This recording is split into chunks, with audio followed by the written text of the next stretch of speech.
خان صاحب کی جانب سے دیکھیں، صبح صبح آپ یہ دیکھیں کہ سیاسی حالات کے اتنے اثرات ہوتے ہیں کہ گرما گرمی ہوتی ہے، اور گرما گرمی کے اثرات ہمارے خبروں پر بھی آتے ہیں اور ہمارے چہروں پر بھی آتے ہیں کہ کس طرح کے بیانات جو ہیں وہ ظاہر ہے کہ سنجیدہ نوعیت کی چیزیں ہو رہی ہیں۔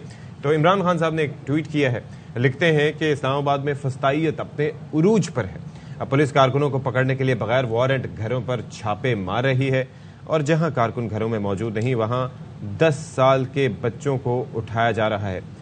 ہمارے وہ تمام کارکن اور ان کے بچے فوراً رہا کیے جائیں جنہیں اغوا کیا جا چکا ہے۔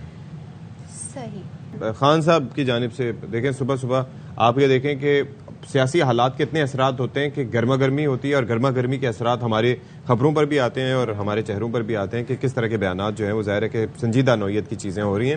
تو عمران خان صاحب نے ایک ٹویٹ کیا ہے، لکھتے ہیں کہ اسلام آباد میں فسطائیت اپنے عروج پر ہے، اب پولیس کارکنوں کو پکڑنے کے لیے بغیر وارنٹ گھروں پر چھاپے مار رہی ہے، اور جہاں کارکن گھروں میں موجود نہیں وہاں 10 سال کے بچوں کو اٹھایا جا رہا ہے۔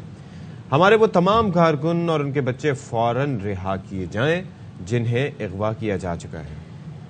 صحیح۔